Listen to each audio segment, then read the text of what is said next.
beautiful architecture. You're going to see today, and hopefully I'm going to tell you a little about how many Chicagoans do I have. I get a little more than I like. I like very few Chicagoans because I can make up more stuff. And you folks know the stuff that I'm making up, so don't say anything. But I promise you, 70% of the stuff, 65% will be good. This is the Trump International Towers and Hotel. This goes up in 2007, second tallest building in Chicago. I don't see that changing anytime soon. It's actually a stone of concrete building, but the concrete is hidden by the ceiling lights. Developers or architects are Skidmore, Owens & Merrill. The man who designed the building is Adrian Smith. He designed super tall buildings. He designed the tallest building in the world, which is what? The Burj Khalifa in Dubai. How tall is it? Bigger than the Trump Tower. Imagine in your mind a second Trump Tower. Towards that in 1968, these windows are German architect. He comes here in 1938 at the architecture school at the Drama Institute. He has one overriding theme: less is more. Less is more. In fact, he doesn't want to put any ornamentation in his building, except for those I-beams. Those I-beams don't really do anything. They're there just to draw your eyes up. Fully tall architecture. Any teachers today? Every teacher will tell you, we want to do everything. Starting in Canada. That student is called Bertrand Goldberg. Bertrand Goldberg did not believe less is more. Bertrand Goldberg believed there's no right angles in nature, so he's not going to build any right angles in equipment. So he's going to give us the twin 60-story towers of Marina City. 19 floors of parking, about 875 apartments. They've all built around a central elevator core. What does that mean? Think about it. It means they're all pie-shaped. Narrower you walk in, they get wider, originally, than Monarch Foods Company. Monarch Foods moves out, then it becomes the most hated building in Chicago. Building in Chicago, right? This is where city traffic light used to be. They move out, it becomes an office building. Among its tenants now are Encyclopedia Britannica. And to answer your next question, yes, Encyclopedia Britannica still exists. They're in that building. Here's one of our most environmentally friendly buildings to my right. Why do we call it that? 300 North LaSalle, apartment children. It's LEED certified. Leadership, environmental, and energy design. Most of the building is either made of or can be made of recycled material. No air conditioning. They circulate river water throughout the building to keep it cool. Finally, landscape roof. It's a green roof up there. It's the roof up you can see. That green roof allows the building to use less energy when they're heating and cooling the building. Chicago leads the world. We've got about 800 buildings here in Chicago with green roofs. And this is the merchandise line. Merchandise line goes up in 1931. Grand Commission built in white by an architect. Beautiful example of an Art Deco building. They built it originally in Marshall Field. Marshall Field, anybody? None of us. He's a department store. He's got 14 warehouses around Chicago. He wants to consolidate them into one building. So built a huge format store. But setbacks at the top and ornamentation. We're going to hear the word Art Deco stuff a lot. If you're coming to Chicago and you want to go downtown in the 1800s, here's where you go. Wolf Point, to my right. This is 1833, is downtown. There's hotels here, there's trading posts, there's taverns. Now we're starting to go. It's left open for many years. Wolf Point West goes up in 2017. That's the Card and Hilton. This is going to be the Salesforce Tower. They should finish this sometime this year, they say. So about the end of the year, whatever Salesforce does, we're going to be doing that every year.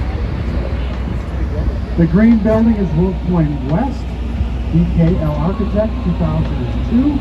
That's a residential building. The building is called. Now, the first building we're going to pass when we're done, we're going to approach the residents of Riverbank. James Stefano is the architect. He's given us 5 townhomes near the level. Frosted glass on top is the parking deck. I've done the windows, of course, that's why you put away the frosted glass. On top of that, 145 apartments. They all face east, which means all the hallways on the west side. Now, they all face east for the great views they get down the Chicago River. So as you can imagine, these folks are not so happy in this building. The oldest building we're going to talk about today, the old North American Cold Storage building from 1898. Frank Abbott is your architect. This is where we used to store butter, milk, eggs, dairy products, stuff like that. 1980, here comes Harry Reese. He's going to take over the building. He's going to turn it into condominiums. We call that in Chicago adaptive reuse. Adaptive reuse. I'll talk about that in a minute. Harry Reese also shows up, also gives us the Chicago apartments. 4 and 5-story townhomes. Now, you got to understand this about Harry Reese. He loves sailing. That's why you got the circular stairways, circular porthole windows, a lot of triangles, and once you turn around, only 2 times I'll let you turn around. Look at the building from this angle, 11. Nimmons and Fellows are your architects.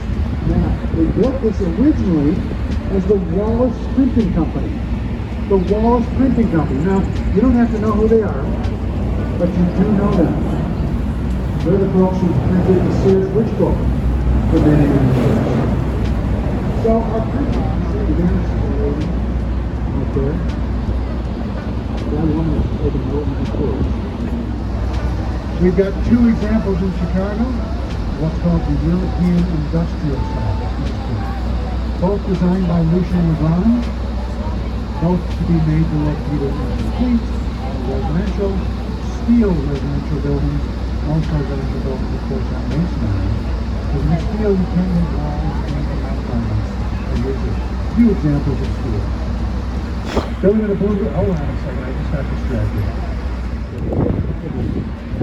Not only they're going to print their competitor, the Chicago Sun-Times, but we're also going to print the Midwest edition, the New York Times, the Wall Street Journal, USA Today, all printed from here. But here's the thing. We saw the empty lands in the Roosevelt, including the first wooden building in downtown Chicago in 150 years. We don't build wooden buildings here. Why? Because of the fire. But this building will be removed. Like most cities, we know the only way we can succeed is to have a casino. So this building is going to come down. Bally's is going to build a 10,000 square foot casino here. When you come back in about 5 or 10 years, this will be gone. This will be a brand new district. It's going to have theaters. We're going to have restaurants. We're going to have bars. There's going to be an auditorium for a gamblers anonymous meeting. So it's all going to be in this area here. So like I say, I want you to come back in about 5 or 10 years and let's really see what this area looks like. Getting back to my company.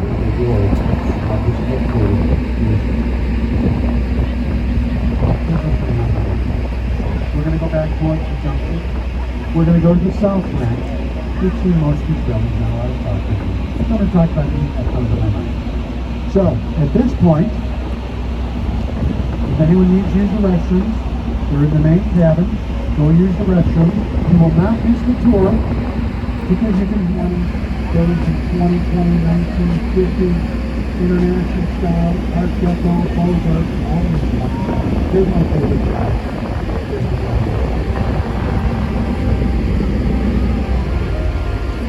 You don't get a picture like that anywhere else in the year. When you're done, come with me to the right.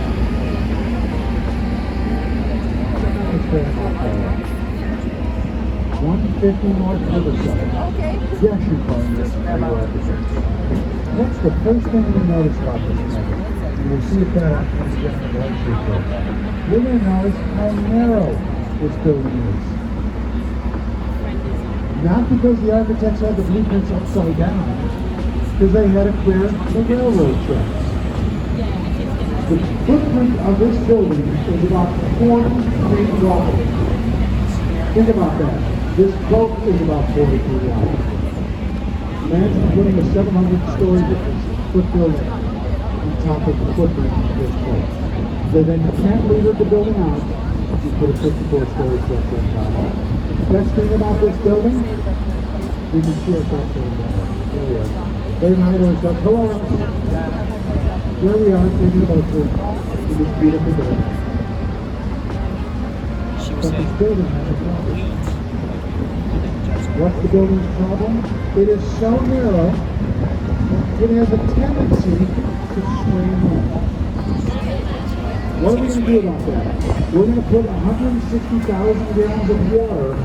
We're going to see those steel beams up there.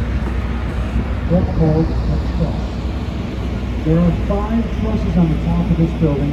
What those trusses are doing, they're acting like a hanger or a hand, holding the building from the top, like you would suspend your shirt in a hanger. Building is not supported from the bottom up, it's supported from the top down by putting trusses on the southwest corner of that building. That's how Perkins and Will is determined how to solve that problem. Before I came here, I saw the Dark Knight. Who saw the Dark Knight? And that scene where they were robbing the bank, they were told they were still in Chicago. What bank was it? Here's a hint. It wasn't a bank. Go to your right. Look at these 2 northern windows. Hopefully you can see some chandeliers. The sun isn't so bad. That's where they filmed that bank robberies.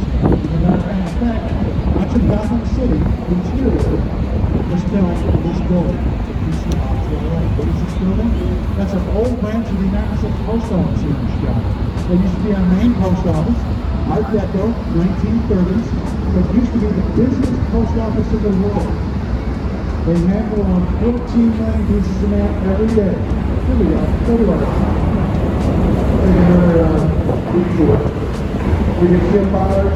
This reminds us that it's not delivered to the working trailer. Powerful windows and working trailer.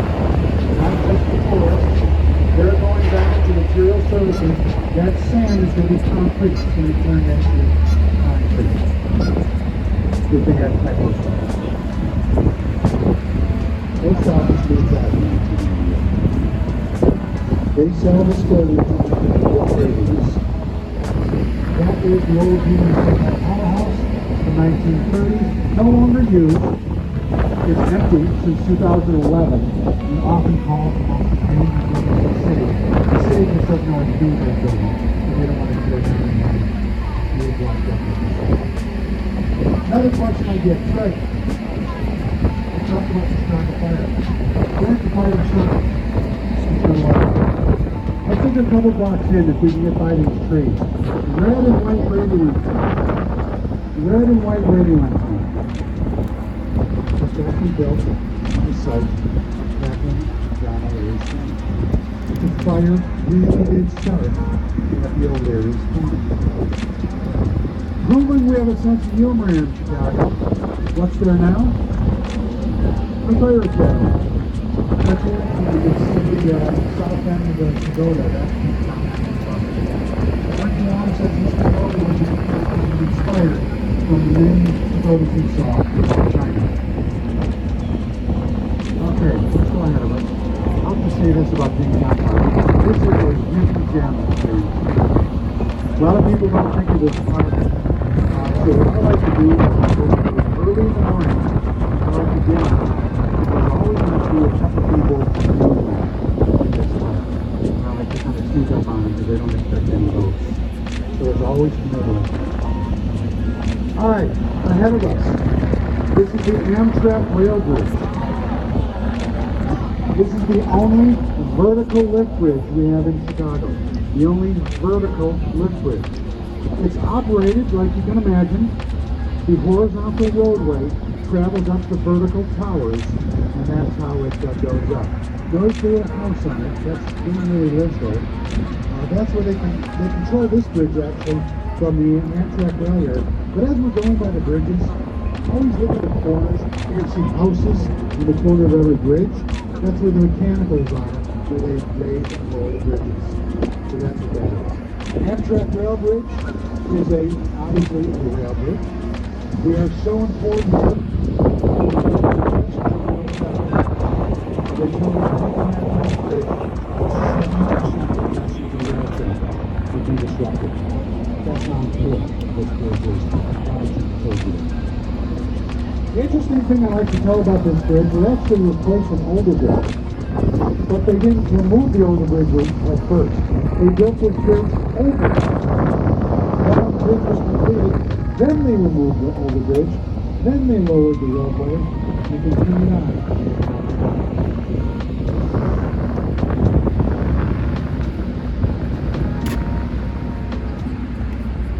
Alright, let's go back to the main box building. Let's go out to the road. If we wanted, if we got under that bridge, we can get all the way down to the Gulf of Mexico from this roadway. Behind the Amtrak Rail Bridge, we got many other historic neighborhoods in Chicago. Warrenville, back of the yards, Folsom. We are a city of neighborhoods. A lot of historic south and side neighborhoods grew up along the river. Because, as I said, Chicago grew up on the south side. The Union Stockyards is only about a mile or so away. I like to tell this about the Union Stockyards.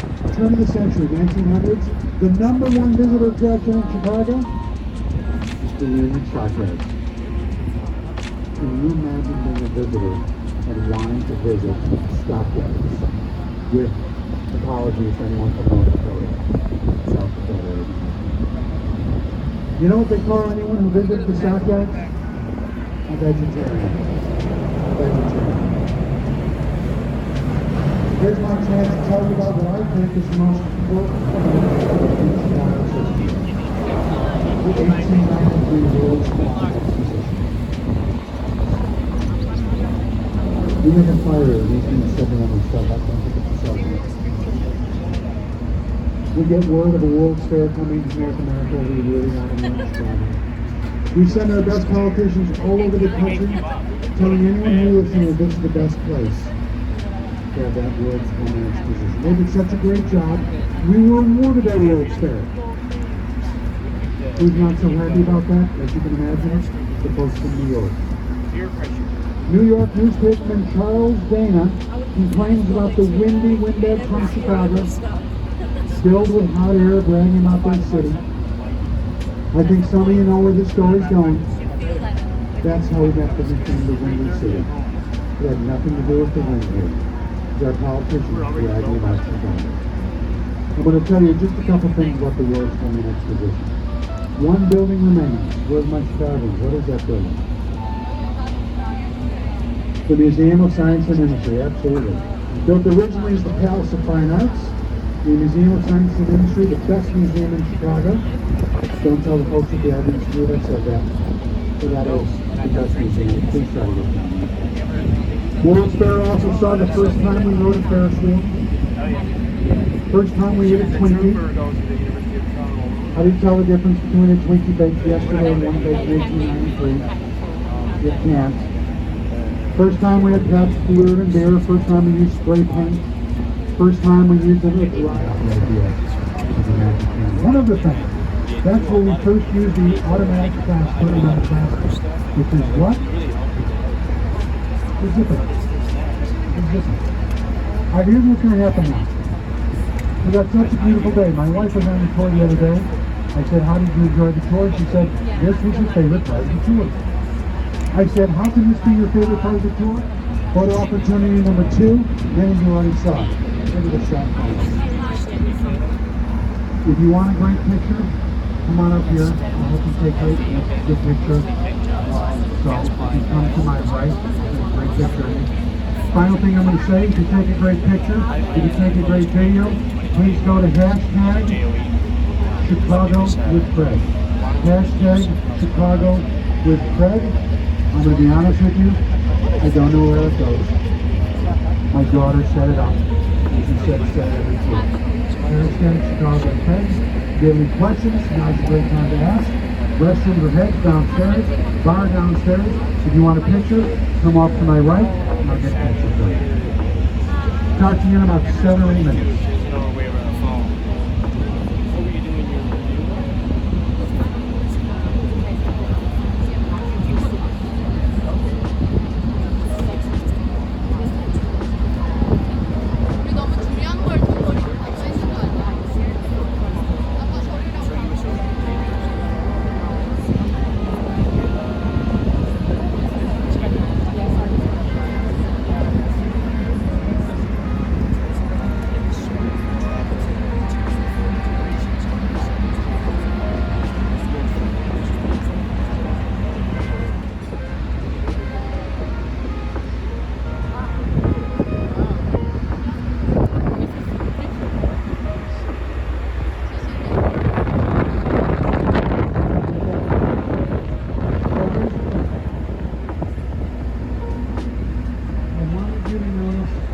two things about the Sears Tower.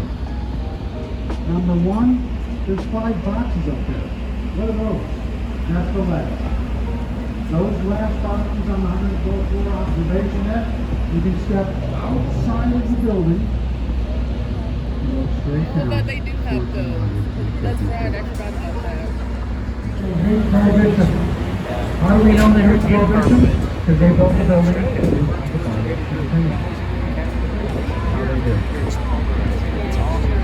That glass slab is our Vietnam Veterans Memorial. That is the name of about 3,500 Illinois residents who gave their lives in the Vietnam War.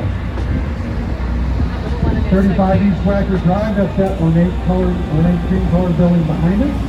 That goes up in 1920. That used to be the jeweler's building. That's where our jewelry is. White building, 77 West Wacker Drive.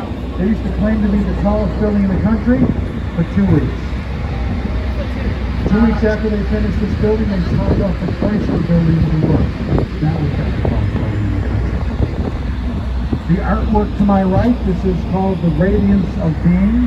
Kate Lewis is the artist. This is going forward images of the Art Deco here. 360 North Michigan behind us. French Beaux-Arts. French Beaux-Arts. Edward Olcott, they say that's the best place if you want to propose. They'll let you go in that Tempietti. They got a little bench where you can kneel and propose, and they're going to give you a bottle of champagne. Here's the thing. Make sure he or she says yes, or you can spend $2,500. Now,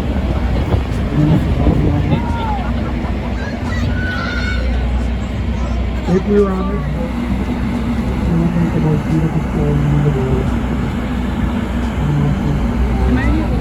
I'm sorry. Oh, okay.